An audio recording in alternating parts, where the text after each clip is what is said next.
mamãe me socorre. Então, por me amar muito, me coloco para falar, né?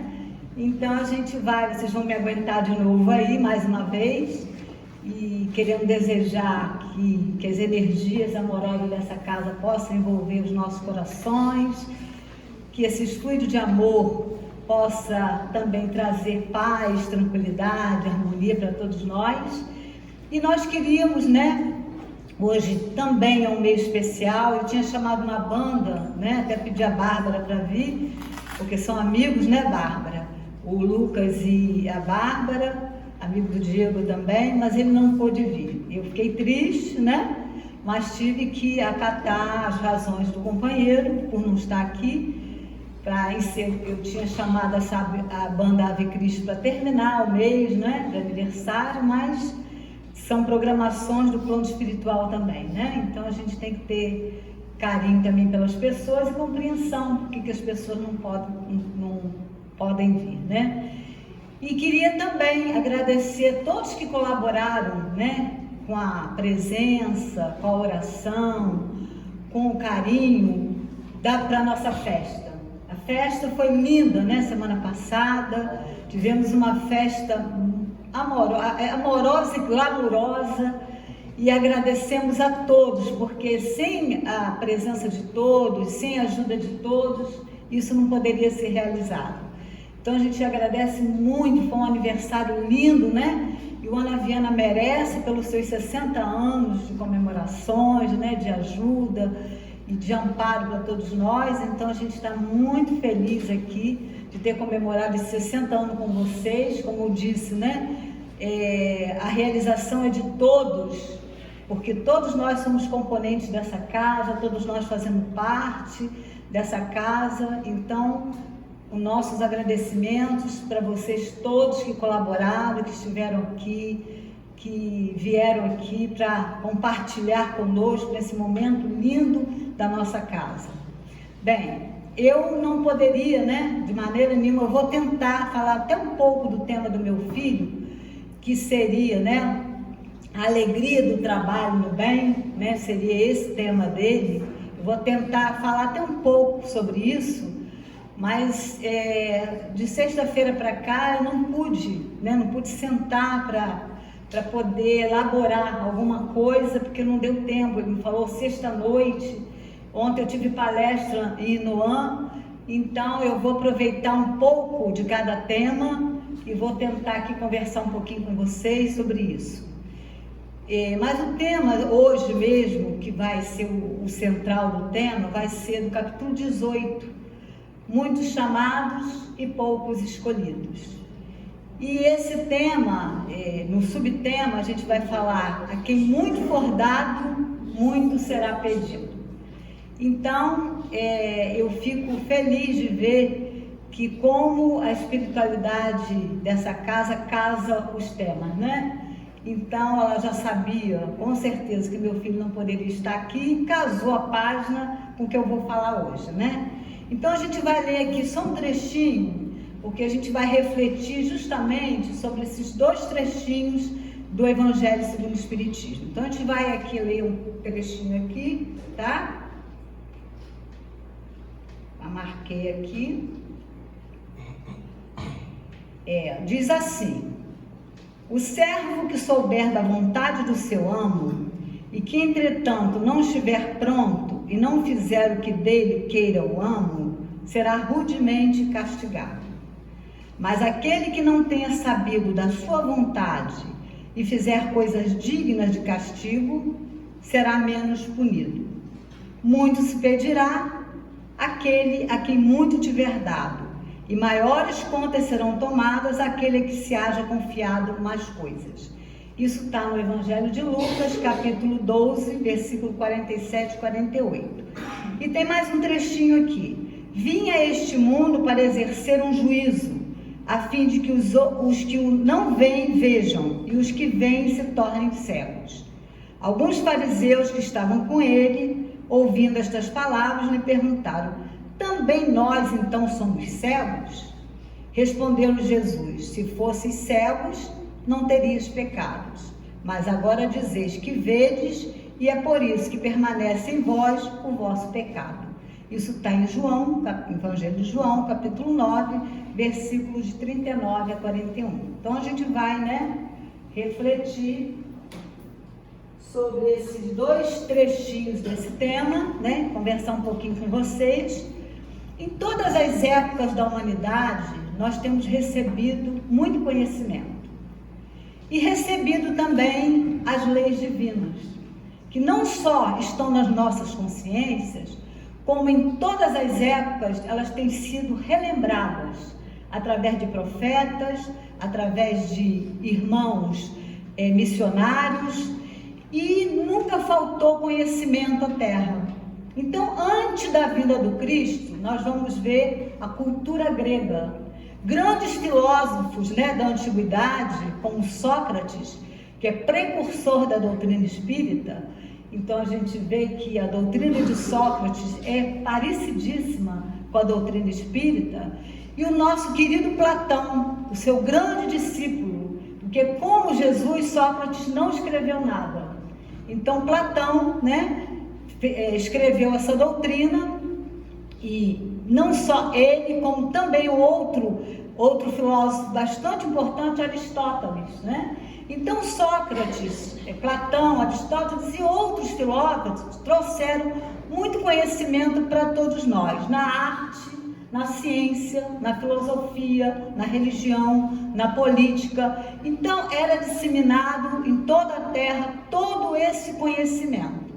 Essa base desse conhecimento sempre houve na terra, sempre tiveram pessoas importantes que trouxeram para nós. O que faltava naquela época, né? Faltava a parte moral. O que falta hoje também. Então, a educação moral, tanto quanto o conhecimento, são bases importantíssimas para a nossa melhora. Para a nossa melhora, não só física, como principalmente espiritual. Se nós olharmos o Evangelho segundo o Espiritismo, nós vamos ver que lá são 5 questões que coloca lá sobre os ensinos do Cristo, a parte também da predição, dos milagres, aquilo que a igreja nos propôs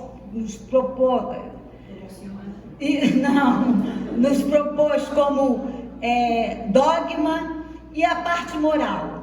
Então, o que Kardec preferiu ficar? O que compôs o nosso Evangelho segundo o Espiritismo? Da moral cristã. Então, essa parte moral, né, é que realmente Kardec se preocupou. Então, todo o Evangelho segundo o Espiritismo é realmente a moral do Cristo. Porque todas as outras questões da vida do Cristo foram motivo de dissensões, de controvérsias, mas ninguém questiona a parte moral do Cristo. Ninguém questiona. Então, por isso, né, essa preocupação de Kardec em trazer para nós essa parte moral. Então, né, essas leis nos foram ensinadas, esses ensinamentos foram trazidos para nós, e a gente vai aprender um pouquinho aqui, vamos conhecer um pouquinho de cada período, de cada revelação. No mundo nós tivemos 3 revelações importantes. A primeira revelação veio com Moisés, muito bem, com Moisés, né? A segunda revelação com e a terceira, Espiritismo ou doutrina espírita, né? Espiritismo ou doutrina espírita. Então, essa base, né, dessas 3 revelações, nós recebemos. Então, através de leis, de conhecimento, então tudo isso nós tivemos. Então, nós vamos aqui reviver um pouquinho cada uma delas. Na primeira revelação, nós não podemos dizer que foi só Moisés que vamos dizer assim, que argumentou isso, ou que proporcionou isso para nós. Seria ingênuo da nossa parte que todos os profetas que passaram aqui não foram importantes. Então, Abraão, que foi o pai dos judeus, que trouxe para nós o monoteísmo, né? Então, ele começou, ele foi o grande iniciador disso. E termina com quem? Com João Batista. Jesus nos fala que João Batista é o maior nascido de mulher. Por que ele falou isso, né? João Batista é o maior nascido de mulher. Jesus também não nasceu de mulher? O que Jesus queria falar? Queria falar que João Batista era o maior nascido de mulher porque fazia parte da humanidade da terra. Jesus não fazia parte da humanidade da terra. Jesus era outra humanidade. O planeta, o sol que Jesus começou a sua evolução já foram extintos. Então Jesus já era o Cristo. Há bilhões de anos ele já era o Cristo. Quando ele arquitetou esse planeta. Quando ele planejou junto com os seres angélicos esse planeta. Então a primeira revelação nós aprendemos desde Abraão até João Batista. Então foram séculos e séculos com profetas, irmãos, missionários trazendo leis, não só leis divinas, mas principalmente leis sociais. O que acontecia, né? Moisés ele foi criado por quem? Por uma egípcia, não é isso? A filha do faraó. Então ele foi criado por ela. Mas ele tinha duas grandes missões aqui na terra. A primeira missão é libertar o povo judeu de 400 anos de escravidão no Egito. Então, 400 anos de escravidão no Egito, Moisés tinha essa grande missão. E a segunda grande missão que ele tinha é trazer a lei divina, relembrar para nós a lei divina que está na nossa consciência, que ele recebeu onde? No Monte Sinai. Então, Moisés teve essa grande missão. E a missão não era fácil? Não era fácil. Porque imagina um povo escravizado, massacrado durante 400 anos. Então vamos ver os dias de hoje. Como é a nossa penitenciária hoje? Será que a gente também pode ter a ingenuidade de achar que todo mundo lá, quando sai de lá, sai reformado? Não. Saem os melhores da penitenciária? Alguns até podem sair.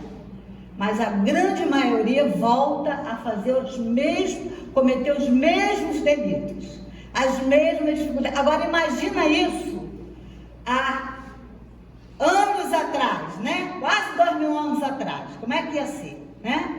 Então foi uma missão difícil. Então nós todos aprendemos naquela época, porque estávamos lá com certeza, através dos desmandos, das atrocidades e da violência. Então são três, né? Atrocidade, violência, desmando, que era a época, que marcou a época mosaica, que marcou essa primeira revelação.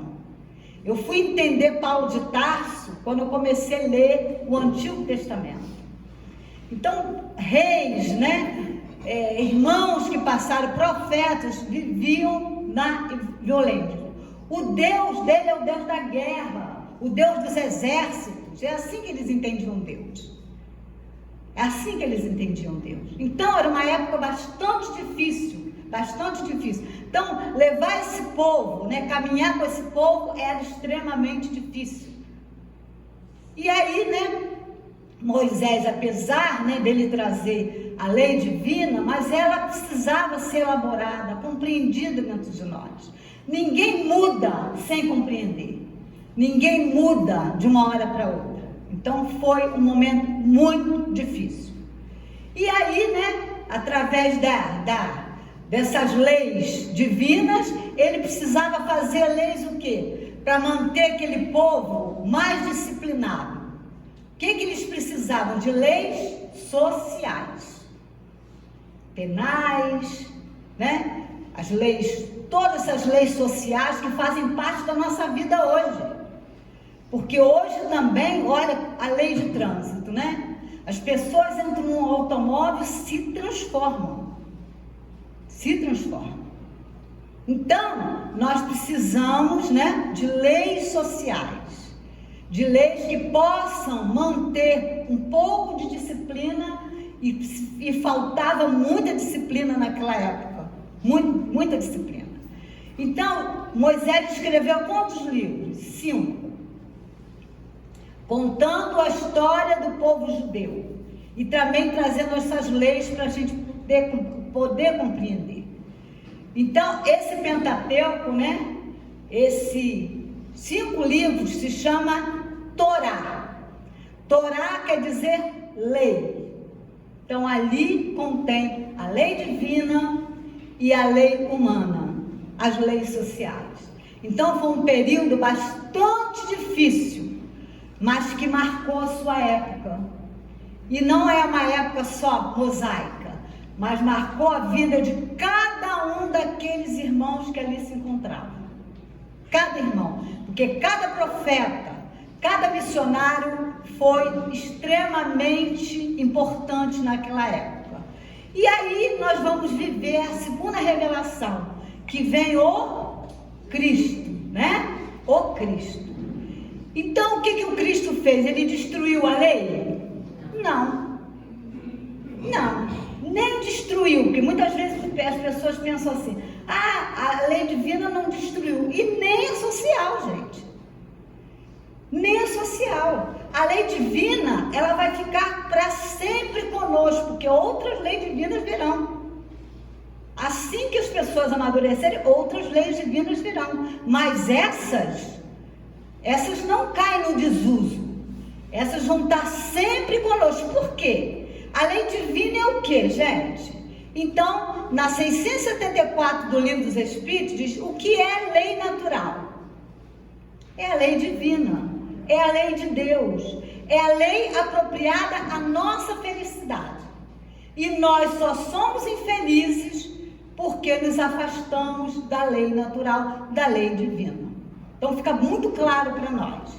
Hoje, a infelicidade que nos ronda, as dificuldades que nos ronda, todas as vicissitudes da nossa vida vêm em consequência da falta de quê? Do uso da lei divina em nossa vida. Então, Jesus, ele não veio destruir, porque Torá é lei. Torá é lei. E a Torá, que todas as religiões são de quê? É de Deus. Então, ele veio modernizar as leis sociais.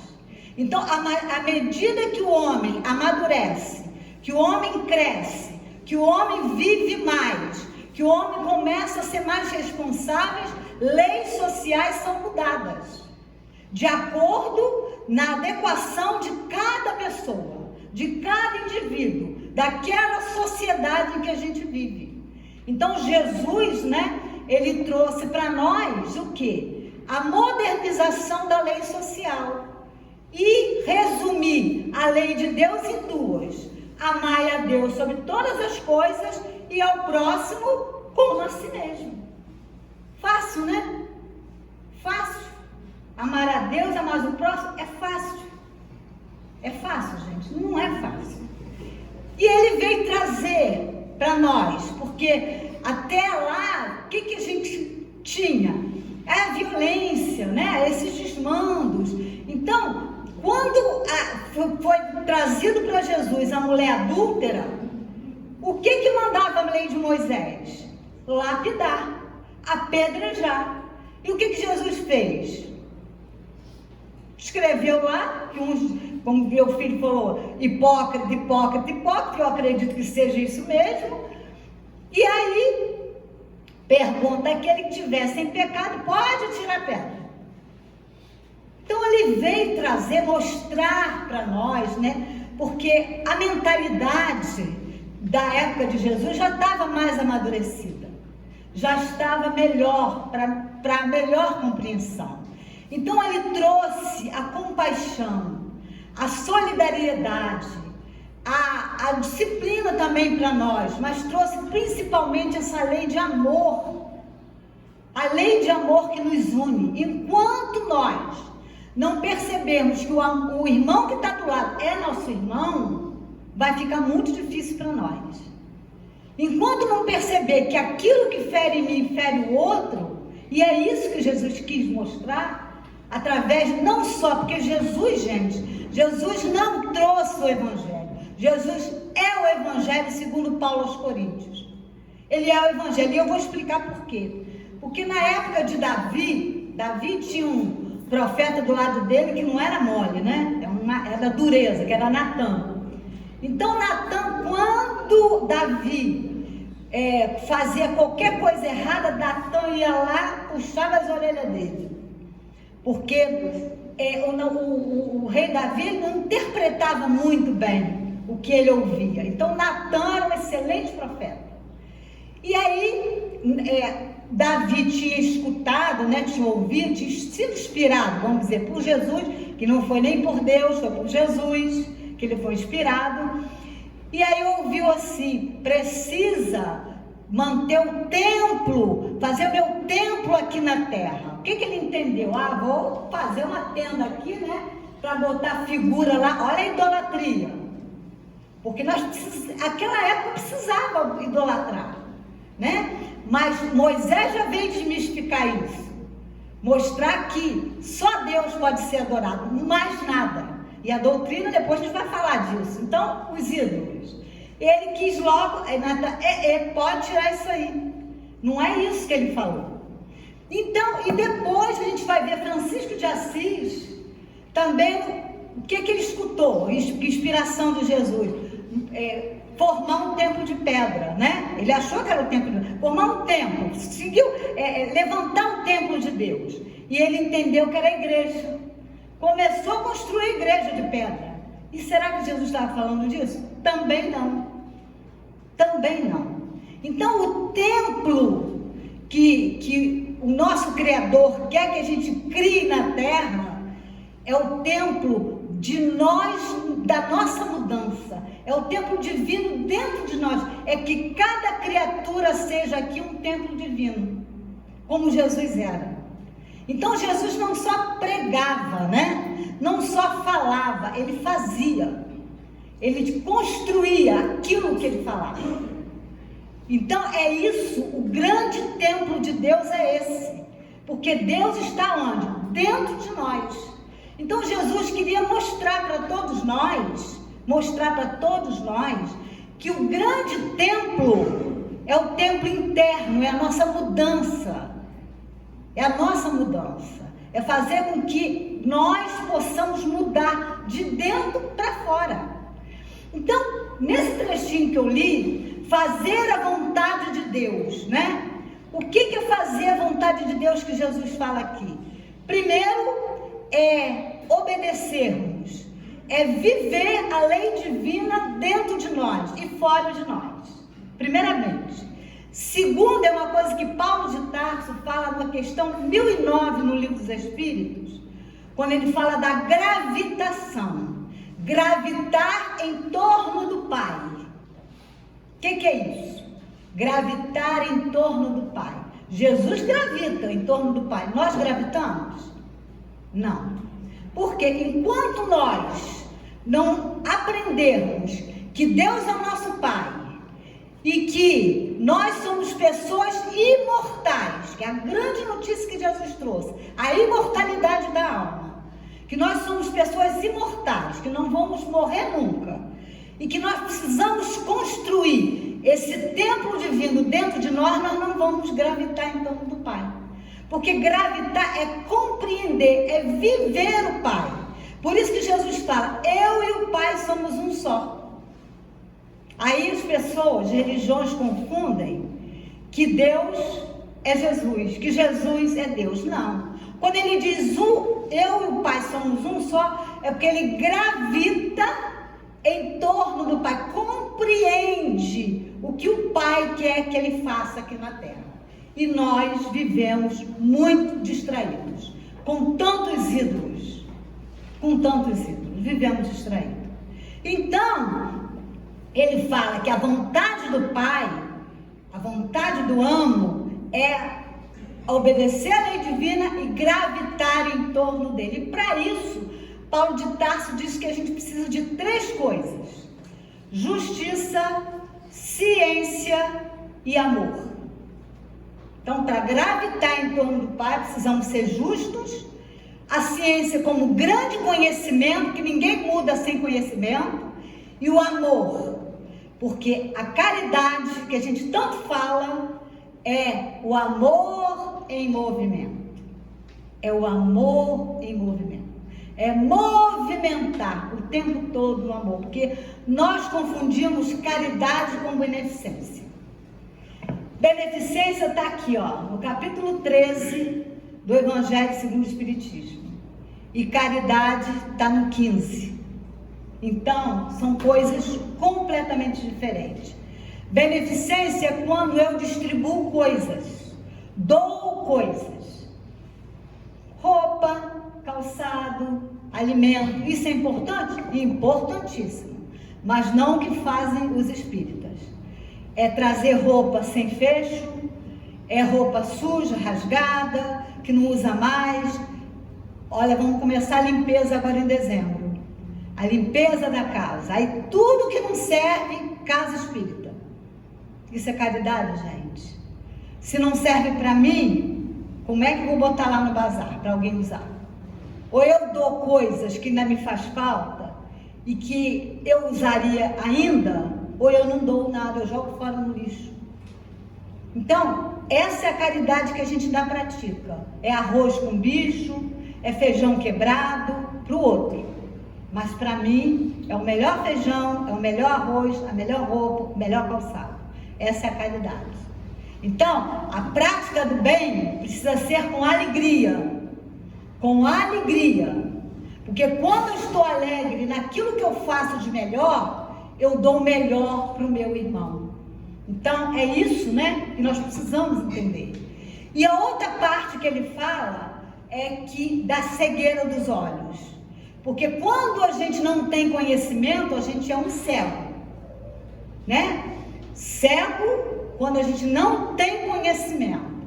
Agora, quando se tem conhecimento, não podemos dizer que nós somos cegos. É por isso que ele falou para os fariseus aqui, que eles não eram cegos. Por quê? Porque tinha conhecimento. O cego é aquele que não tem conhecimento. Jesus não está falando da cegueira do olho, gente. Aquilo é uma metáfora. Ele não estava falando da cegueira do olho. Ele estava falando da cegueira espiritual que a gente vive, adormecido espiritualmente. Então nós ainda somos cegos espirituais, porque não compreendemos. E quanto tempo, quanto período vemos vem profetas, pessoas ensinando para a gente isso, e a gente continua cego? Não adianta dizer que vai chegar cego no plano espiritual, porque não vai. Porque quando se tem conhecimento, nós não somos mais cegos. Então ele diz que se fosse cego, pecado não terias. O que é pecado, né? Pecado é errar o alvo, errar a meta da nossa vida. Qual é a meta? Lei divina. Qual é a meta? Gravitar em torno do Pai. Então são duas metas que a gente tem.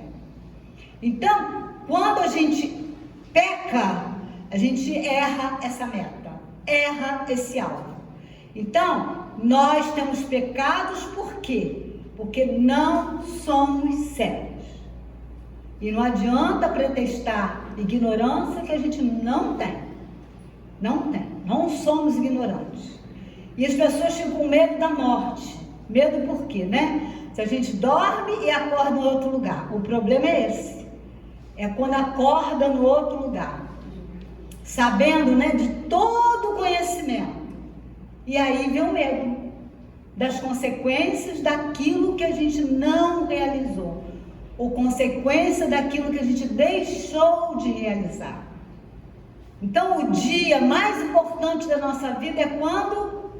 Hoje. Agora.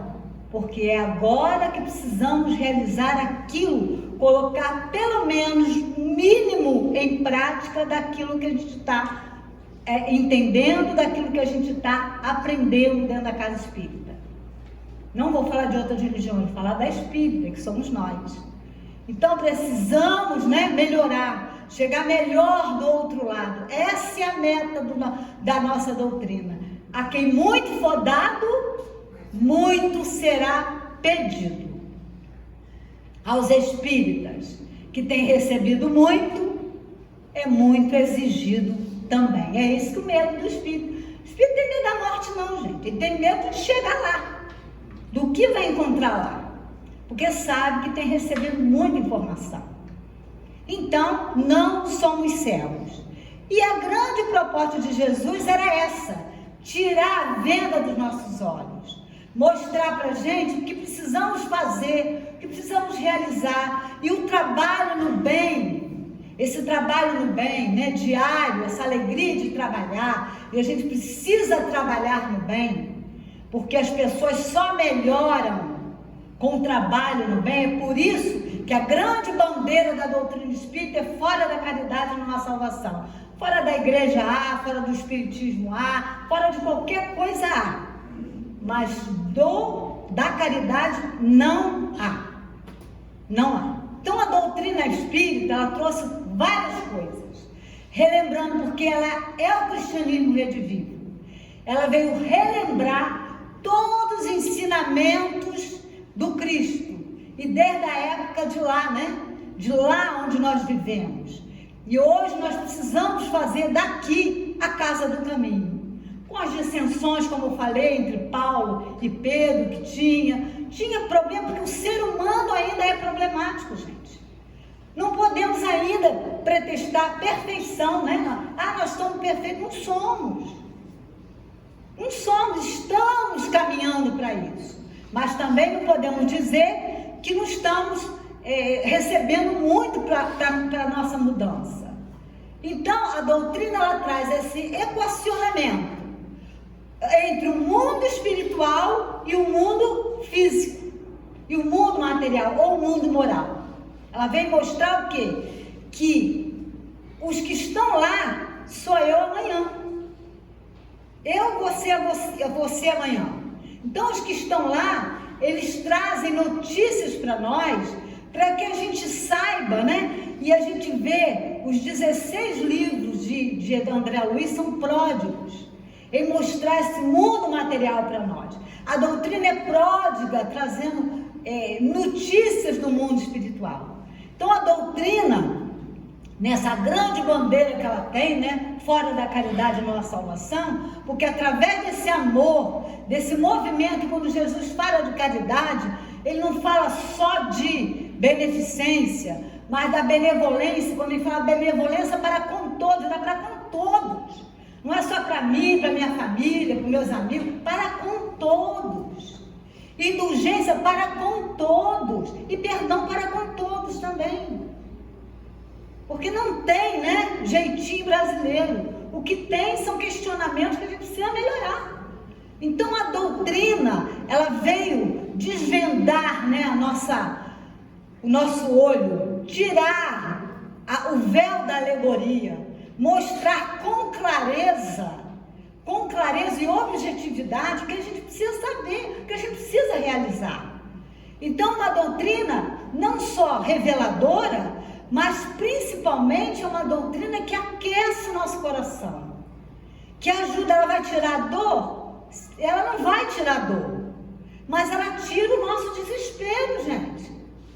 Ela tira o nosso desespero, porque ela nos faz entender todas as questões, porque tudo que a gente está vivendo tem razão de ser, tem explicação. Tem explicação. Então a doutrina, ela não vai tirar dor, porque a dor ainda faz parte da nossa evolução, ainda.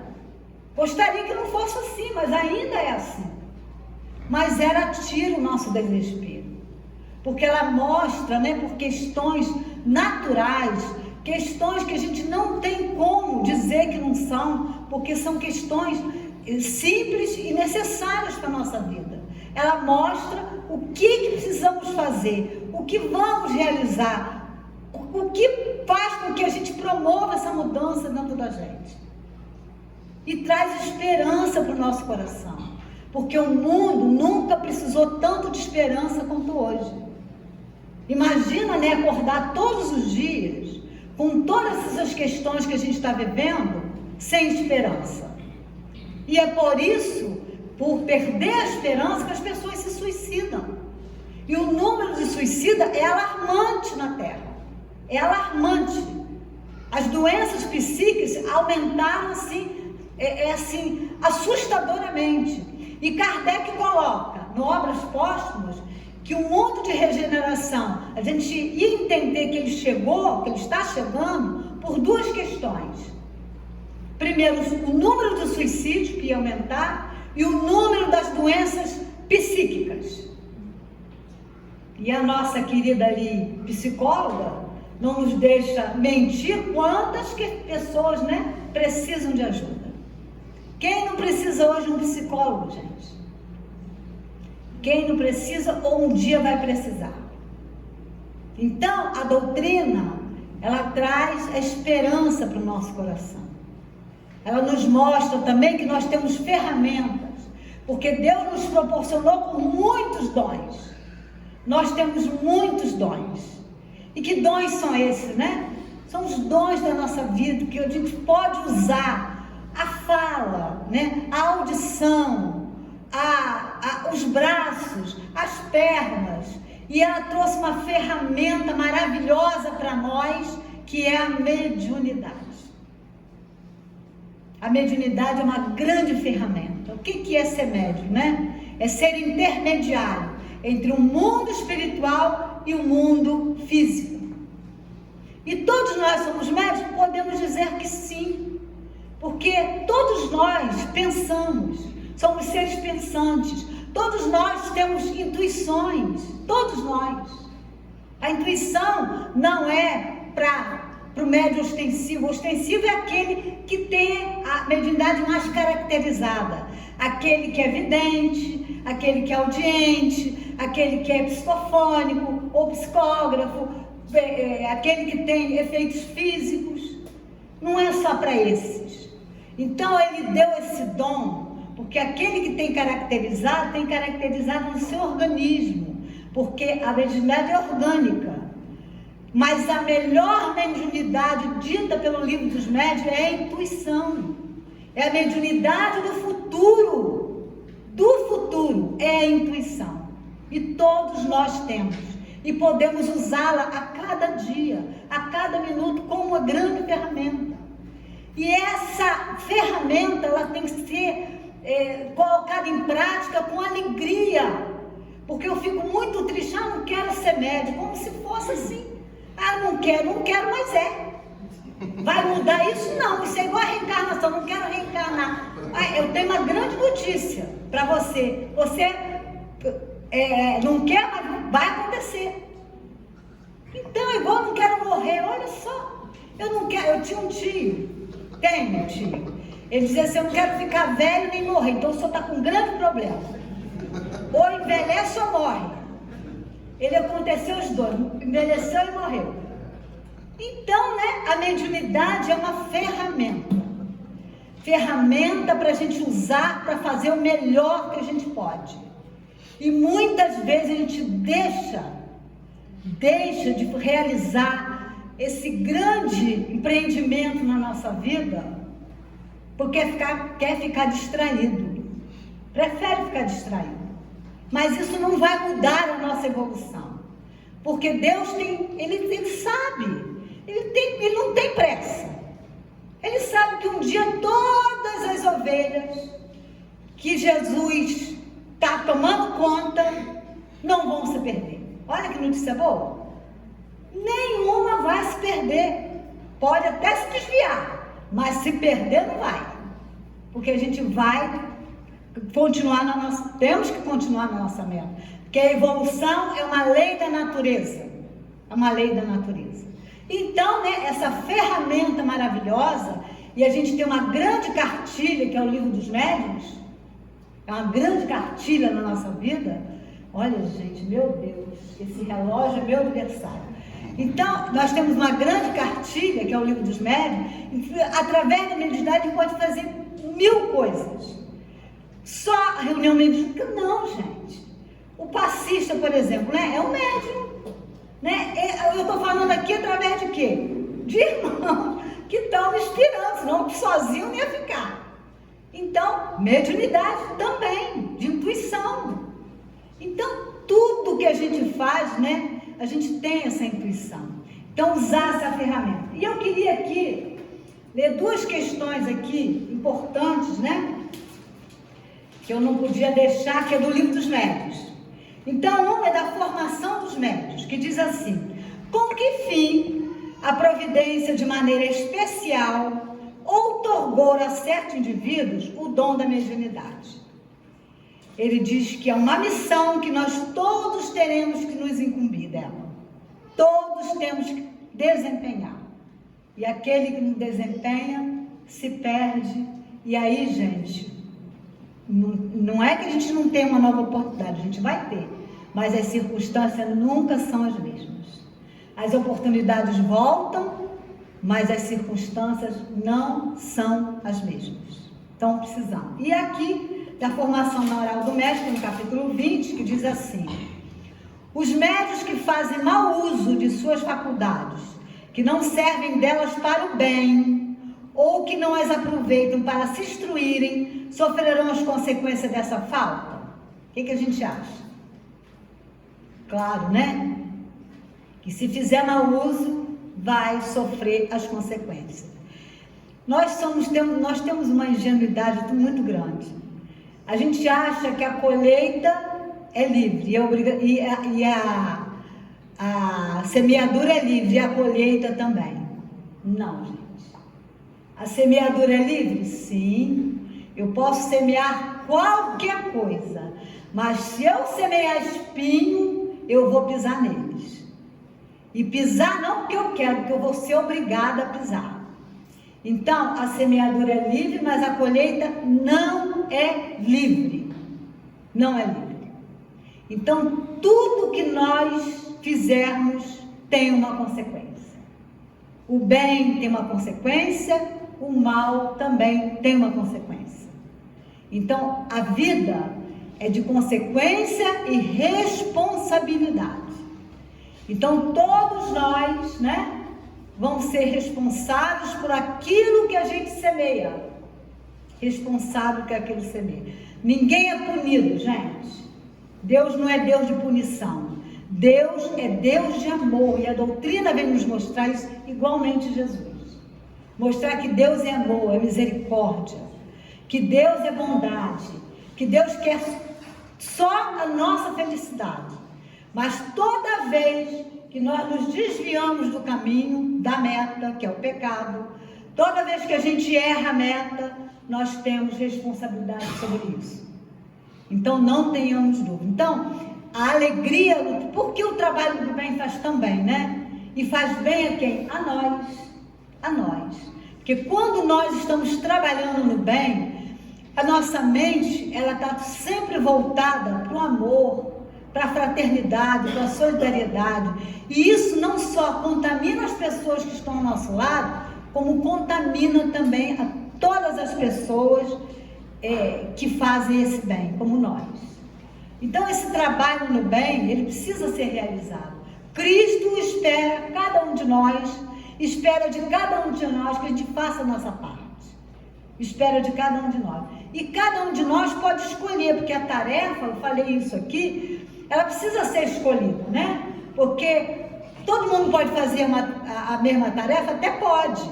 Mas não é melhor fazer uma tarefa que a gente goste, que a gente esteja mais adequado, que isso vai proporcionar felicidade para o nosso coração? Então, a gente pode escolher essa tarefa. Nem todo mundo, né, quer ser orador, expositor, nem todo mundo quer ser evangelizador, mas quem quer fazer isso, quem gosta de fazer, faça com alegria, faça com amor, com responsabilidade. Porque as pessoas acham, né, porque quando eu não faço, o outro vai realizar. Mas a deficiência fica com quem? Comigo que não fiz. Então, esse trabalho no bem, ele precisa ser realizado. Jesus espera que nós acordemos para isso, para essa tarefa. A casa espírita, ela merece, né? porque traz esse vigor para nós, traz essa alegria. Eu tenho certeza que nenhum de nós vai sair daqui o mesmo hoje, que todos nós vamos sair com alguma modificação em nosso coração. Então, que bom que a gente possa realizar tudo que a gente realiza aqui com amor.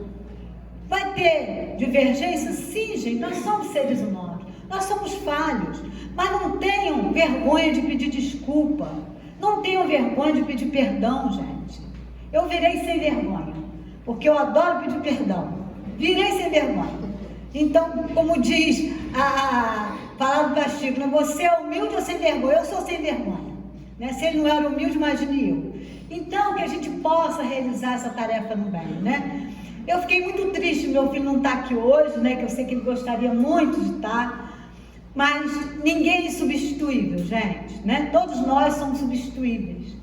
E a gente está aqui para um ajudar o outro. E eu espero, né, que todos nós nos ajudemos mais em 2023. Que a gente possa, cada um de nós, querer realizar alguma coisa, fazer alguma tarefa, porque Jesus espera isso de nós. Espera que a gente mude, né? Espero que a gente tenha recebido tanto, né? Tanto, que a gente seja esse escolhido de Deus. Que seja esse vaso, como Paulo de Tarso, escolhido. Mas o quê? Privilégio? Não. Paulo não era privilegiado.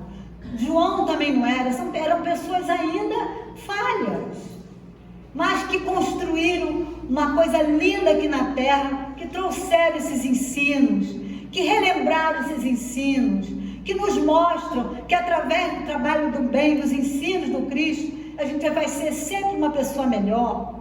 Então, que a gente possa realizar.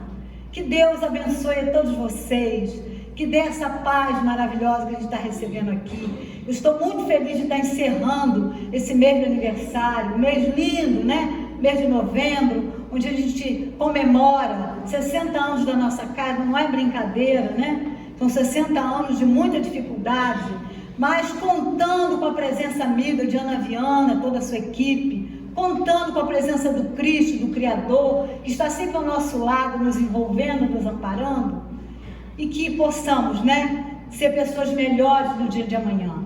E que a gente leve, né? A gente não sabe a dor de ninguém, a gente não sabe a dificuldade de ninguém, mas sabemos uma coisa, que o Cristo não nos abandona, que Deus está sempre ao nosso lado e que a esperança estará sempre no nosso coração. Muitas bênçãos de amor, muita paz, que Jesus abençoe a cada um de vocês, um dia lindo para vocês. Obrigada.